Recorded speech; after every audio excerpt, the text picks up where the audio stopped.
sa atong social media sa pagkakaron.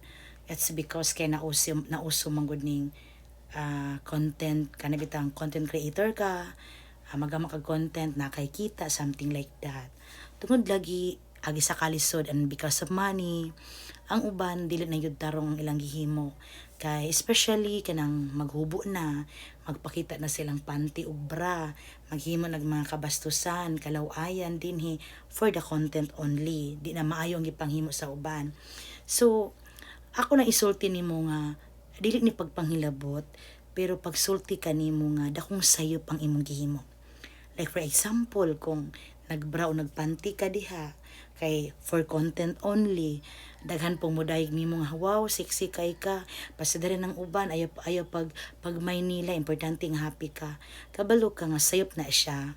Kay katong mga tao nga mudayeg sa imuha, kato po mga tao nga pareha po nimo gipanghuna-huna. Pero to tell you igsuon, dako kayong sala nga nagpadayag kag mga malaswa nga imong private part, something nagpanty ka, nagbra ka, sa mata sa Ginoo, dako kay nang sala igsuon. And pinaagi usab sa imong gipakita, hinungdan nga daghan sang makasala nga naman daghan man magunahuna og dautan nga hala unsa man na niya hapit na makita o hala bundo kaayo or something like that, unsa pa ilang gipangsulti ang tawo makunahuna og dautan, gumikan sila nakita nga postura og sinuotan nimo nga dili maayo. Igsuon ayaw ibaylo ang kwarta sa imong kaluwasan. Ang kwarta makita ra, ang dungog nato lisod kay na siya dili kaya bayaran og kantidad. Halimbawa puhon sa umaabot nga duna kay mga anak nga makita nga inanak ka, unsa kay bation sa imong mga anak. No? Dayon naa kay mga kaliwatan, na kay mga paryente nga diin mingon lang dayon kang pagbut mo na ako, panginabuhi man ni ako. No, it's not good.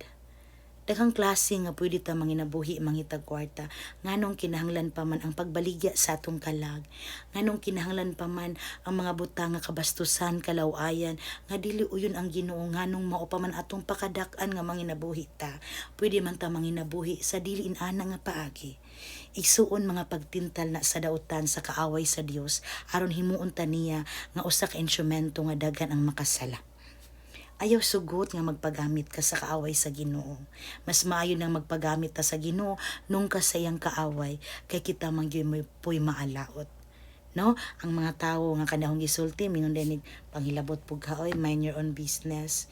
Igsuon dili biya pagpanghilabot ng pagtambag. Dili pagpakabana ang tawag ana nga diin ginahuna usab ang inyong dignidad, ang inyong kaluwasan, din unsa iyong mapadulngan sa ulay mga adlaw nga kamo ra man puy mag-antos. Pag content mo mga maayo nung ka ibaligya na yung lawas ug kalag for money lang. Dako kay nang sala mo nagiingon enjoy now pero mag-suffer ka ana sa ulahing mga adlaw. Amen.